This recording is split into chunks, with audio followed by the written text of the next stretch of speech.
네, 미적분하기 마지막 파트 적분 파트인데요. 적분에 들어가기 앞서서 얘들아, 적분에 대한 환상 깨기 신문 10답 같이 한번 읽어보도록 할게요.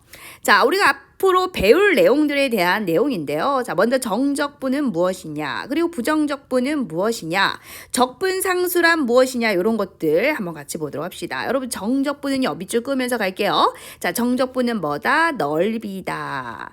그럼 부정적분은 뭐냐? 정적분은 넓이며, 그럼 부정적분은 뭐냐면 미분의 역연산이다. 자, 우리 덧셈의 역연산이 뺄셈이죠. 그리고 곱셈의 역연산은 나눗셈이듯이 자, 미분의 역연산이 부정적분이다라는 겁니다. 예를 들면은 자, 얘들아, x세제곱을 미분하시오 했어요. 그러면 얘들아 3x 제곱이잖아요. 그러면 자, 부정적분은 뭐라고? 역연산이니까 요 아이를 다시 이렇게 자, 요를로 넘어가는 것이 뭐다? 부정적분이다 라는 얘기입니다. 아셨죠? 자, 그 역과정을 얘기하는 거죠. 자, 그럼 적분상수란 뭐냐면은 부정적분 할 때 되살아나는 수. 자, 무슨 소리냐 하니까 자, 우리가 어떤 상수가 있어요. 이 상수 뭐 어떤 상수 C가 있어요. 이 C를 자, 미분하게 되면 어떻게 됩니까? 자, 얘는 무조건 제로 되는 거 아시겠죠? 이거 기억하셔야 됩니다. 자, 그럼 아까 예를 드렸듯이 x 세제곱을 자, 미분하게 되면 이게 3x 제곱이잖아요. 자, 그런데 x 세제곱에 더하기 1을 미분해도 똑같이 3x 제곱이죠. 자, 그럼 결국은 x 세제곱이 뒤에 상수 C가 붙으면 무조건 요 아이들을 미분하면 3x 제곱이 된다라는 겁니다. 자, 그러면 이제 요 녀석들을 다시 부정적분한다. 그럼 미분의 역연산이가 이렇게 돌아갈 거잖아요. 여러분, 이렇게 돌아가겠죠? 자, 그때 생기는 요 상수 보이세요? 요 상수를 뭐라고 할 거냐면 적분상수라고 하겠다. 되살아나는 수를 적분상수라고 하겠다라는 겁니다. 자, 부정적분은 미분의 역연산이라고 얘기를 했죠. 그때 미분할 때 사라졌던 수를 임의의 상수로 되살리겠다라는 겁니다. 자, 3x 제곱의 부정적분을 구하시오라고 했을 때 자, 뭡니까 여러분? 자, 요 아이를 미분해도 이거고요. 요 아이를 미분해도 이거고요. 요 아이를 미분해도 얘잖아요. 자, 그럼 결국 3x 제곱을 부정적분 하시오라고 했을 때 뒤에 어떤 상수가 붙을 수 있다라는 겁니다. 그 임의의 상수를 되살리는 것을 적분상수라고 한다는 거. 요런 것들을 적분상수라고 한다라는 겁니다. 어렵지 않죠?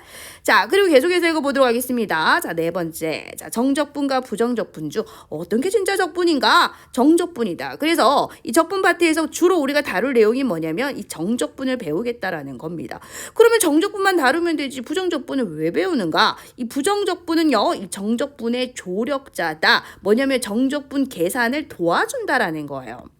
이해되겠어?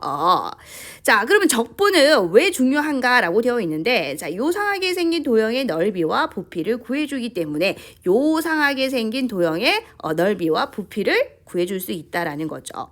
자, 그리고 정적분과 넓이의 차이점은 뭐냐? 정적분과 넓이의 차이점. 우리 앞에서 맨 1번 문제에서 정적분이 뭐냐라고 했을 때 넓이라고 했죠. 근데 정적분이 무조건 넓이인 것은 아니고요. 자, 보세요. 넓이는 항상 양수잖아요. 근데 이 정적분은요, 음수일 수 있어요. 그러면 근데 절대값이 같다는 겁니다. 그래서 자, 정적분의 값이 음수가 나왔을 때 그 아이를 절대값을 씌우면 그게 바로 넓이가 된다라는 거죠. 넓이는 항상 양수인데 정적분은 음수일 수도 있다라는 겁니다. 자, 넓이는 어떻게 구하느냐? 그래서 정적분의 값을 구했을 때 그게 양수면요, 그게 바로 넓이에요. 그런데 음수면은 그 절대값을 씌우면 양수로 바뀌잖아요. 그 양수의 값이 넓이가 된다라는 겁니다. 결국은 이 정적분의 값을 계산하게 되면은 넓이를 구할 수 있다라는 거죠. 그래서 양수면 바로 그게 넓이고요. 음수의 값으로 나오면은 절대값을 씌워서 양수로 만들잖아. 그러면 그게 바로 넓이가 된다라는 겁니다. 자, 9번째, 자, 미분과 정적분은 어떤 관계가 있는가? 자, 미분의 역연산이 아까 부정적분이라고 했죠. 자, 그리고 부정적분은 정적분의 조력자라고 했던 거 기억나세요? 정적분의 계산을 도와준다라고 얘기를 했습니다. 그럼 결국 이 미분하고 정적분 사이를 누가 연결시켜주는 역할을 하느냐? 부정적분이 연결시켜주는 역할을 한다라는 거죠. 자, 적분은 쌓는 것이라 들었는데 넓이라니, 여러분 수투에서는요, 적분은 단지 넓이라고 기억해 주시면 됩니다. 물론 뒤로 넘어가서 미적분학을 배우게 되면은 적분은 넓이 또는 이제 부피도 될 수 있는데 수투에서 다루는 내용은요, 넓이라는 거 요거 기억해 주시면 되겠죠.